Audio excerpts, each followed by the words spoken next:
Everyone, my name is Kenan, and in this video, I'm going to go through one replay of a really interesting game I played, and I'm going to go through it in really great detail.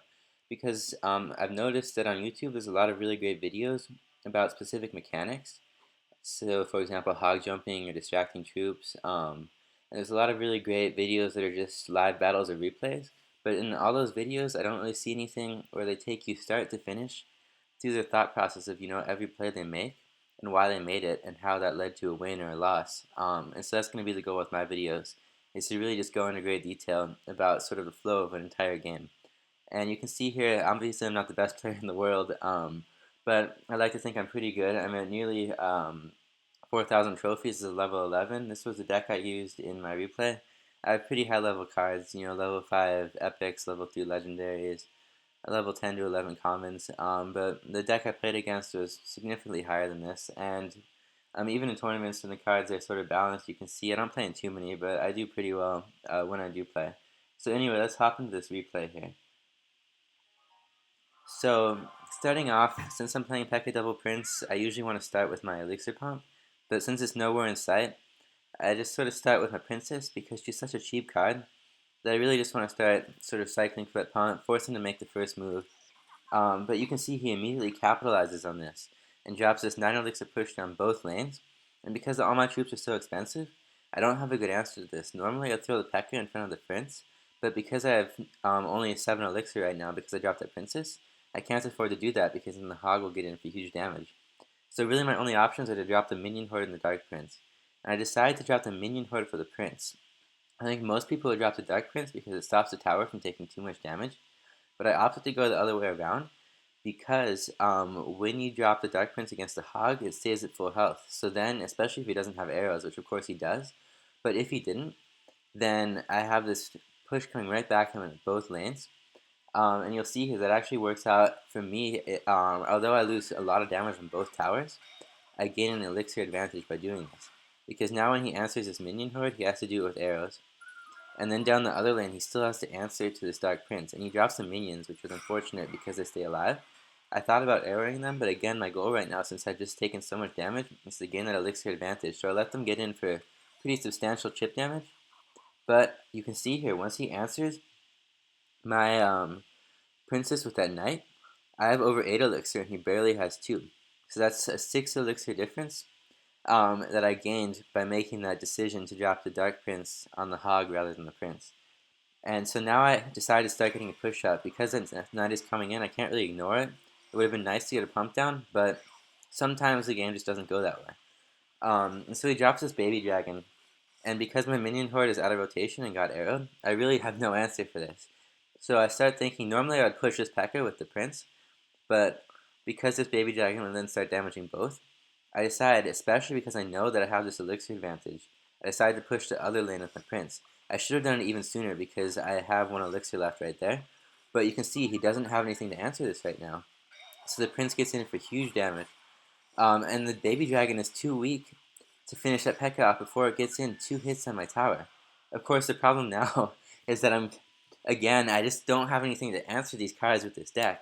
And so you'll see he comes in with the Prince, the baby dragon, the Hog, and it's just slaughter. I stop the Prince from doing too much damage with my Dark Prince, but he still takes my tower. And then the other lane, the Hog comes in, takes that tower. I don't even have an elixir advantage right now, so things are not looking good. He finishes off the Dark Prince with minions. I did kind of a freak out arrows there because when you're down by 2 crowns, you really shouldn't be able to come back, right? Because your opponent can push both lanes, and you only have 1 pretty weak tower to defend. And you can see I freaked out. I dropped those arrows, hoping to just get that Dark Prince to finish the tower, but I missed 2 of the minions. And so now he drops this knight, finishes off my princess, and now I have this push that I can't ignore even for a little bit because those minions just do so much damage. You'll see here. So I just dropped the minion horde. And you'll see when I drop it, I push those 2 minions back away from the tower. And actually, in the end, that little play saved me the game because it stopped them from just rocketing my tower for the win. So little things like that are also important, obviously, those mechanics. But you can see the decision to even drop that minion horde rather than waiting for something like the P.E.K.K.A. is what actually saved me the game in the first place. So now we both have pretty much no elixir, and these minions, since they split, really aren't a threat. But he drops the baby dragon to answer 2 of them.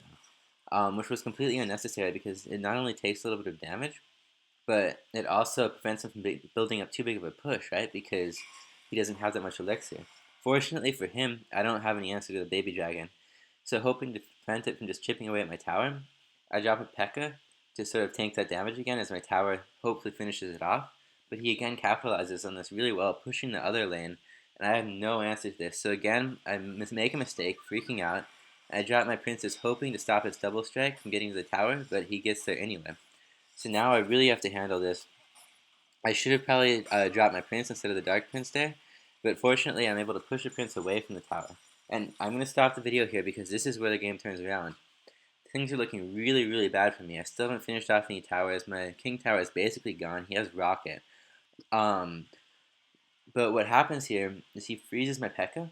And when you use freeze, you really should back it up with something. Like, for example, he has those minions in his hand right now that he could drop even without the freeze to basically just finish off my P.E.K.K.A. But instead, he chooses to drop rocket on my poor P.E.K.K.A. and just finishes it off. But that costs 10 elixir, so now I know he's low on elixir. So I drop my prince down the other lane, backed up by this dark prince, which will still get to the tower. But he chooses now to arrow a dark prince and a prince. And you can see before that last arrow even hits the ground, my minion horde is just down on the other lane. Because I know now that he has basically no elixir, and his one really good answer to my minion horde is now gone. And you'll see here, he drops minions on the prince, but it's not enough. So you really have to know your cards. Because he just wasted those minions. It didn't stop the prince from taking the tower. My minion horde got him down the other side. And now this baby dragon is only at half health, so he didn't even need to drop that. And unfortunately, I misdropped my P.E.K.K.A. here, and you'll see here the tower doesn't lock onto the baby dragon to finish it off. So I also misdropped my princess. I really should drop her a little farther away, just so that you can't arrow both my princess in the tower. And you'll see here, once he drops these arrows on my princess, I'm so close to losing, right? Because now my P.E.K.K.A. is gone. My Dark Prince is basically gone. And my tower is just rocket plus arrows away from a loss. So I now see he's got two baby dragons. I really do need to handle those. Unfortunately, my minion horde is in rotation. His arrows aren't, so I drop those. And then I finish off that baby dragon. He drops a really bad minions. They just get annihilated by my minion horde also, so that's -3 elixir. And that knight's also gone. So I drop my P.E.K.K.A. here, hoping that it'll get to the tower before those minions get killed by the tower. That way the tower will be locked into the P.E.K.K.A., forcing him to answer the minions. Unfortunately, because it takes 3 seconds to deploy, that doesn't happen. And again, he capitalizes really well, dropping the prince when he knows I'm low on elixir. And I'm just looking at the prince coming in at 100 miles an hour, thinking, how do I not lose right now? Because it's so close to just taking my tower out. And so, really, I don't have any good options. So I drop the freeze, and I immediately back it up with the troop. That's what you have to do with freeze. And you'll see here that that combination stops the prince from getting my tower at all. While meanwhile, on the other side, the P.E.K.K.A. got to the tower unanswered, and he makes the mistake of dropping freeze. But fortunately, he backs it up. Sorry, I shouldn't even say it's a mistake, because really, it is a good play. He drops the freeze, he backs it up with minions. And that prevents my P.E.K.K.A. from getting too much damage on the tower. But fortunately, I have arrows in my hand, so as quick as I can, I throw those arrows on the minions. They take a while to get there, so the P.E.K.K.A. gets in for only one more shot after that. But then you'll see, or sorry, two more shots. And you'll see here, he drops that knight to handle this double prince push I have coming in. And you'll notice here I drop my prince in front of my dark prince. That's because normally you want the dark prince in front to take away any small troops they throw down to stop the prince's charge. But in this case, his health is so low, I want the tower to lock into my prince rather than the dark prince, so I drop him in front. And you'll see here the knight finally finishes off that P.E.K.K.A. that basically just took his tower down to nothing. And right at this point, this is when I know I won, because he doesn't have time or elixir to drop that rocket plus arrows while ignoring this push. And I have princess in my hand. So you'll see here I drop the princess just to completely seal it. Because when she chips at this knight, she'll also hit the tower. And my prince is now so close to the tower that if he's going to drop another troop, he'll have to drop it close enough to the tower in order to distract the prince, that my princess will also lock onto that troop. And by extension, chip the tower for that second hit, because it only takes 2 of her hits to finish the tower. So that's what I do. The prince just takes 1 hit, and it's done.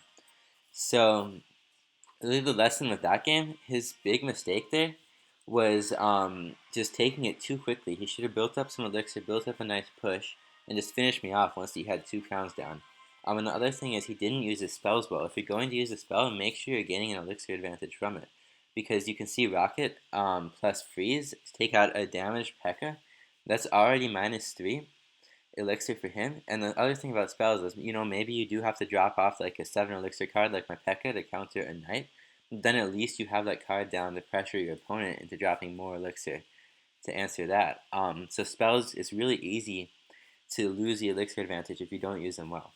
So those are the two things to take away from this video, and of course, never give up, because even if you're down by 2 towers, everybody makes mistakes, and if you capitalize on them well enough, you can come back if they make some mistakes. So I hope you guys enjoyed this video. If you have any comments or suggestions or whatever, please leave them below in the comment section. Thanks for watching.